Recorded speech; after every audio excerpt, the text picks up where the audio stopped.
So, once again, what's your name? My name's Dana Bolicki. I'm with Code Pink Women for Peace. We're Excellent. a women's peace group and definitely very concerned about global warming and the well-being of everyone on the planet.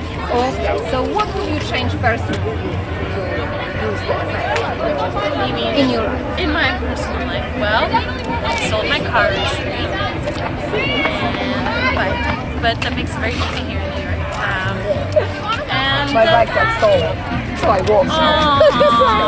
But that's cool. Mine's locked up.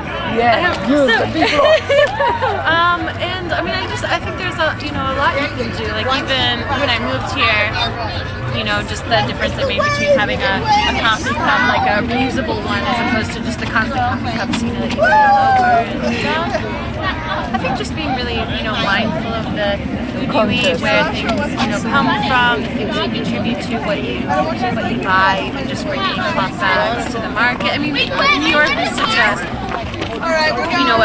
sponge where it's just like there's so many people piled on top of each other that I think every little bit, helps. Yeah. Okay, and what I wanted to ask you, you said you recently moved. Will you tell us where you moved from? How was living there? I was in New Orleans, and Headquarters?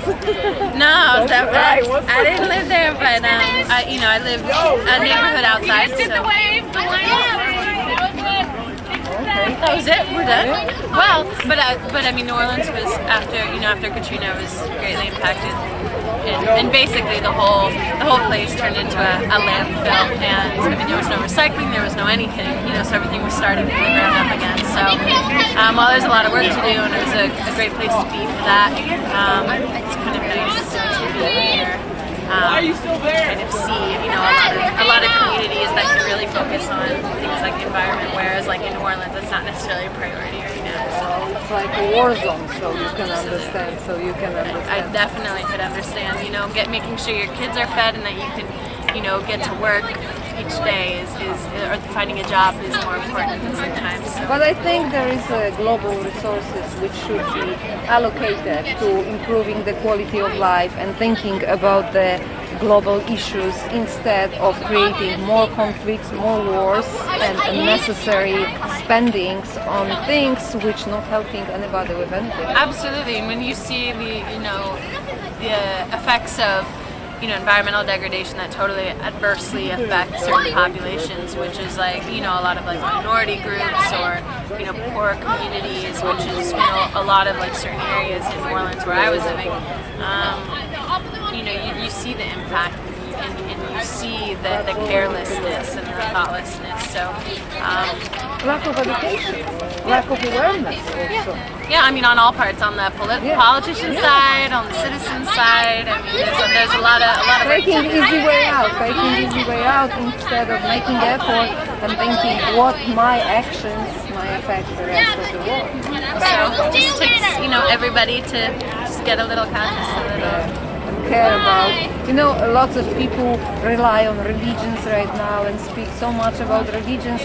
Let's go back to the main issue. Love your neighbor. Think about others just like you think about yourself. But if you don't respect yourself, if you have no love for your lifestyle, then you don't respect anybody around, and that's what creates this. Absolutely. Well, that was one of the things we were doing in New Orleans too. Was I worked with the bioremediation team, so we were going around doing soil testing, and then helping people who didn't necessarily have the resources at the time to learn about what was going on in their soil, what kind of awful like arsenic and lead and things, and toxins that were in their soil, and how they could remediate it naturally with like planting sunflowers and harvesting them and things like that. So it just the people to people connection is really important. Thank you so much for talking. It was very nice meeting you.